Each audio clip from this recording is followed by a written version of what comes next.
this is I'm going to move into our wheel time. And I did not have time this morning to clear off the old questions.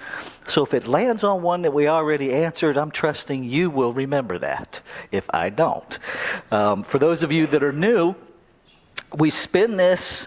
These are questions that come from the members of the center, the attendees of the center, perfect strangers that watch our live stream that send in questions so that the talk answers questions you have instead of things I think maybe you want to know about.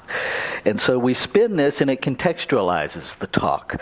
So today, the talk title is Spiritual Insomnia. And let's see how we're going to contextualize that. What does I am mean? The I am quotes.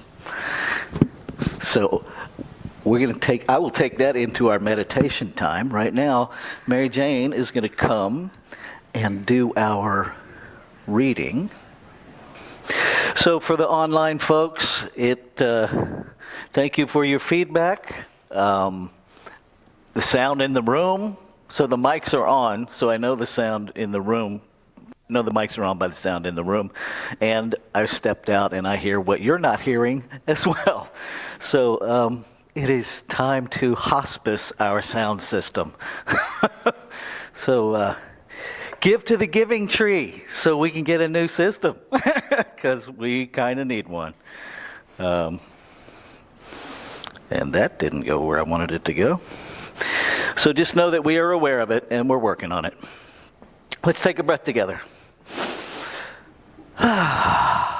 So we're wrapping up a metaphysical approach, a metaphysical look at, a metaphysical embrace of, whatever works for you, of the 12 steps and 12 traditions of recovery. And I want to address something that came to my attention recently, that someone asked someone else a question that someone else couldn't answer, but I could have, had you actually asked me. Why are we doing this for a whole year? Well, several answers. One, it's what came to me in the visioning for the ecclesiastical thing for the year, because I vision on that, and that is usually set somewhere around June.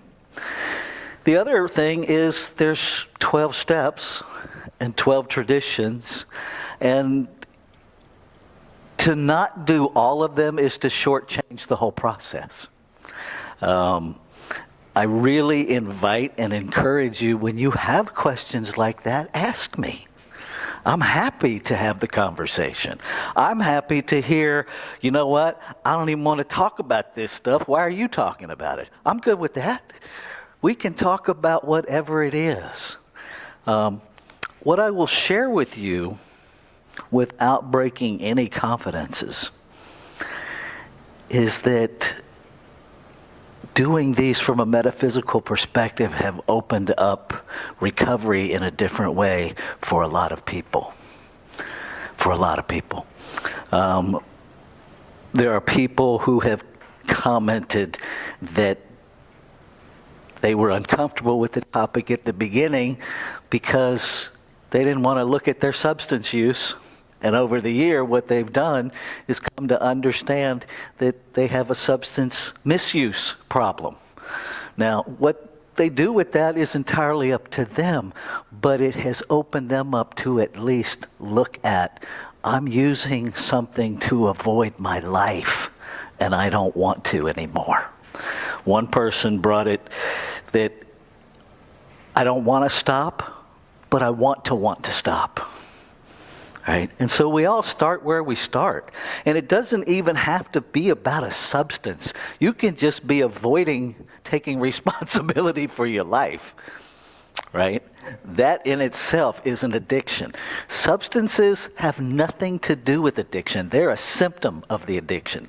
The addiction happens before the substances get on board. Right? And so we've taken a whole year to give you practical tools that you can use anytime, anywhere, on any subject to take a look at what's working, what's not working. Spiritual insomnia. Don't go back to sleep. Right? Insomnia in our physical body, not so much fun. Spiritual insomnia, I pray for it. And I pray that you catch it as well. That you don't go back to sleep. That having had a spiritual awakening as a result of these steps, we stay awake. That we are so practicing the presence that everywhere we are, we know God. We see God. That we are so in tune with the presence of what is, that people's behavior doesn't sidetrack us anymore. That we are no longer addicted to the drama of gossip. Right? Anybody spend hours on Facebook in that place of, I cannot believe they said that? You might want to entertain going back to step one. This says you are powerless over that nonsense. But you're not powerless over what you do with it. Where are you spending your time? And if this I am, if we go to the story of Moses and the burning bush, Moses is like, who are you? I am. And in layman's terms, Moses is like, what does that mean? I am. I am that I am. Right? It's nameless. Because names come with personalities. Names come with limitations. Names come with definitions. I am is simply acknowledging that I am, that I exist, that I am self-existent, undefinable, unlimited. Doesn't need a name. Even the name God, even calling it God, comes with restrictions. Right? Social science has done the experiment over and over and over where they put 100 people in a room that have 100 people that have never been inside of a church, never been to a church service of any faith tradition, nothing, bupkis, nada. Give them a blank piece of paper and one instruction: draw God. 96 to 98 of 100 people will draw an elderly white male that lives in the clouds, that have never been introduced to religion or Christianity. That's how saturated our culture is with what is called Christian hegemony. Right? We're saturated with it. So even the name of God comes with limitations, with a perspective that you may or may not agree with. Right? God/Him. Well, if we're all made in the image and likeness of whatever the I am is, God as Him kind of leaves out a whole lot of people. I ain't saying, I'm just judging. Sometimes I'm just judging, I'm not judging, I'm just saying. But right now, I'm not just saying, I'm judging. Let me just own it. Right? How did God become a male? There's a whole history to that we don't need to unpack today. We just need to know it ain't true. God is neither male nor female, and it is both. God is not just human. God's the chair you're sitting in. Right? If we really want to take it to the ridiculous level that our brain will go, that's ridiculous, God had God for breakfast. Because if God is all there is, then it's all God. The I am fits right into the 12 steps because it takes it to that level of anonymity. Anonymity being the spiritual foundation. Right? Because it doesn't matter what the name is. What matters is, do you recognize that you are that? Do you recognize when you look in the mirror, do you see the I am? Do you see the whole of creation looking back at you? When you look at politicians from a party different than your own, are you willing to see the I am? When you hear racist vitriol streaming out of the mouth of someone, are you willing to see past a learned behavior, a learned belief system, to the I am that is there?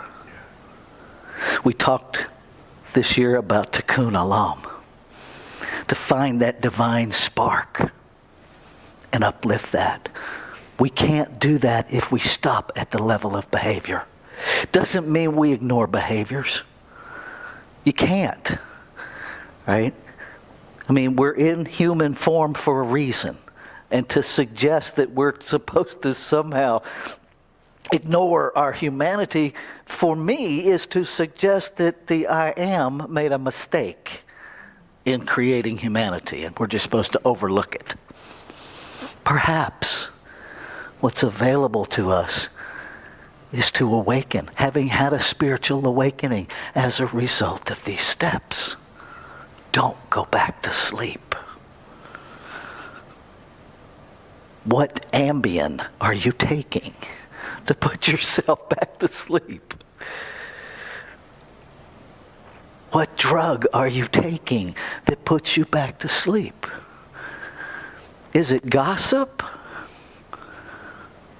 Is it private thoughts about how screwed up everything is? Is it wondering where God is that all of this is happening? See, there's lots of ways we put ourselves back to sleep. There are lots of things we use to distract ourselves. Self-pity is a good one. Right? If God is all this, how come I'm in this? Brings to mind Irma Bombeck, if life is a bowl of cherries, why am I in the pits? If you've never read the book, I highly recommend it. You will find out, if nothing else, you will find out where all the library books are that never got returned. If you know, you know. I am. I am. What if you just leaned into the mystery of a spiritual awakening? See, we like things nice and tidy. Let's tell the truth. We like predictability. We have an amygdala that demands it. Biologically, we have this little lizard brain back there that when we lean into the uncertainty of living in the moment, our amygdala argues with us a lot. It wants a plan. It wants a strategic plan. It wants a roadmap, and it wants guides that know what they're doing in order to get us there. It doesn't even trust us to do it. Right? Okay. But it's your amygdala. Talk to it. Talk to it like you would talk to a 3-year-old, because that's about its capacity. It's been my experience. My amygdala's intellectual capacity is about that of a 3-year-old. And so it needs constant reminders. And it needs redirection. Right? Parents in the room. Right? You got a 3-year-old and you tell them to stop. What do? They stop.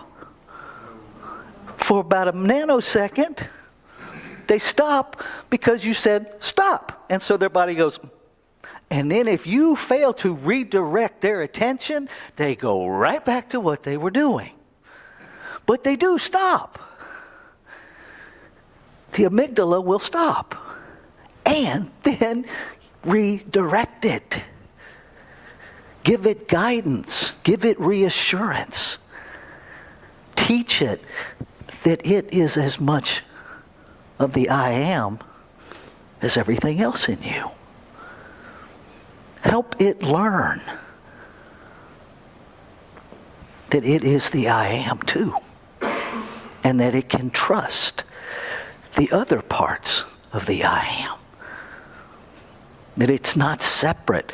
The amygdala is the thing in my physical body that teaches me every day to bridge duality. Because it's the thing that tells me I'm separate. Separate from you, separate from myself, separate from everything. That everything else is a threat in some form or fashion. Maybe not now, but just give it a minute. It'll be a threat in a minute. That's what it tells me. Okay, when I understand its function, then I can deal with it, having had a spiritual awakening. You get to decide what your spiritual awakenings are. Maybe it's just coming to a new understanding. Maybe it's just a new piece of information. Maybe it's understanding that people that are unhealthy for us we don't have to associate with, but we don't have to hate them either. If you've ever gotten a voicemail from Eamon or gotten his voicemail when you call his phone, intolerance of intolerance only creates more intolerance. Thank you for that. It's a beautiful reminder. Are you addicted to intolerance? Are you addicted to self-righteous indignation? Many of us are. Having a spiritual awakening means we put that down. And just like we all named this community, we find common ground. That's where the I am is the common ground. It is the common ground. It doesn't have a name because it's always been. It's nameless. To name it would be to limit it. And so it is just the I am. And if you're not sure who that is, it tells us, I am that I am. This is what I am. Stop trying to make me something else. You are that. I invite you to spend this week looking in the mirror. Just look into your own eyes.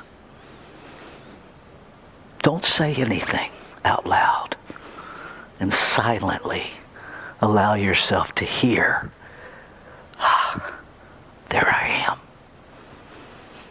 There I am. Try it. It might be really uncomfortable at first. So what? No growth happens in the comfort zone, in case you were wondering. Right. I'm doing the year-long practitioner cohort, and somebody emailed me concerned that they would have to miss some sessions, and wouldn't that be disruptive? Of course it'll be disruptive, so what? It's a growth cohort. It's disruptive by definition. It's going to disrupt us all. That's what it's designed to do, is to be disruptive so we can grow. Comfort is where we're asleep.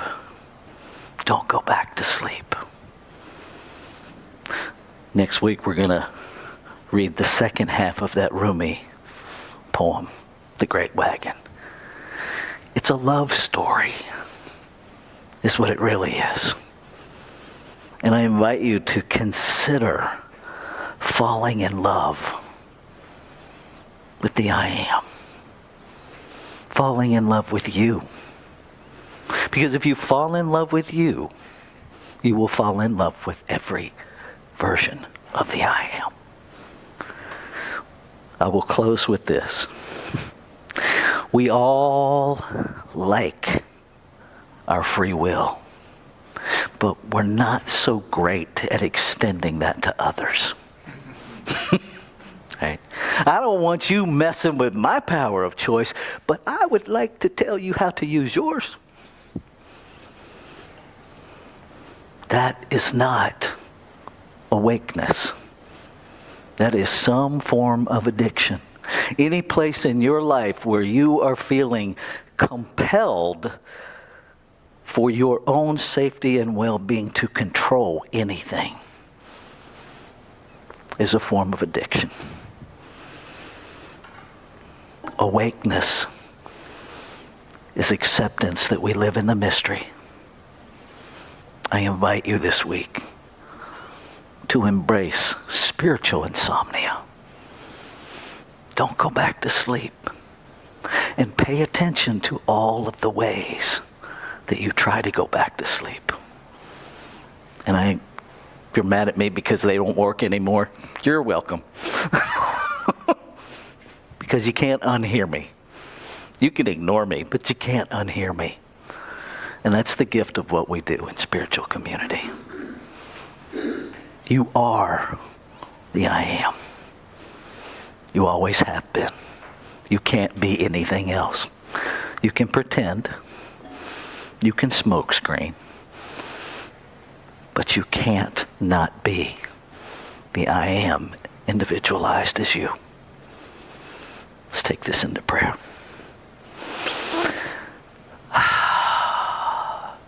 So I recognize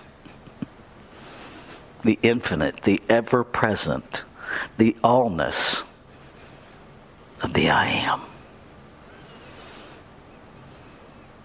The indefinable, unlimited, self-existent. And by self-existent, I am recognizing that it simply has always been, that it was made out of nothing. It just has always existed. And everything else is made out of it. And so everything must be this I amness expressing its desire to experience itself as everything in form, everything invisible that surrounds form. The idea of love, the idea of peace, is a desire of the I am to experience the fullness of itself as love, as peace. Knowing that it is fully present in itself, it moves itself into expression. And so I know that I am that. That I am a one-of-a-kind, individualized, intentional, never to be repeated divine desire in the heart of the infinite to experience itself as this life of Rafe. I am that I am. And what is true of me is true of all. And so this whole physical realm of individualized I ams, recognizing one another as we awaken to the truth of being. And so I claim and affirm spiritual insomnia, an epidemic, a pandemic, a complete saturation of spiritual insomnia, where we are each awakening and refusing to go back to sleep. That we hold fast to the power that lies within our awakeness to manifest the light that we are, to see it, to be it. And as we are it, everything unlike it is transformed And I am grateful for that aspect of creation, the law, that responds to everyone exactly the same. That there is no waiting period.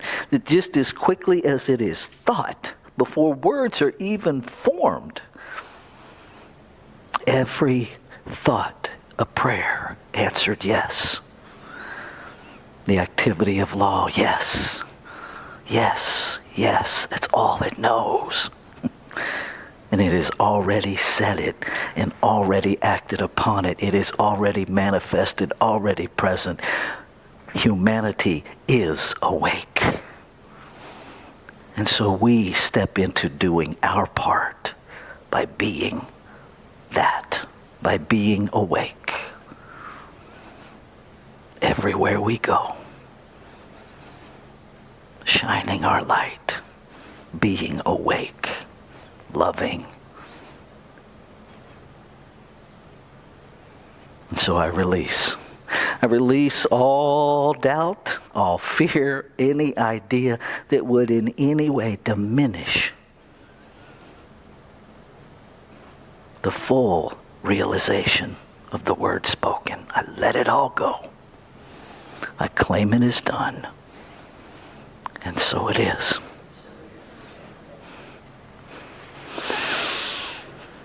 Just take a breath.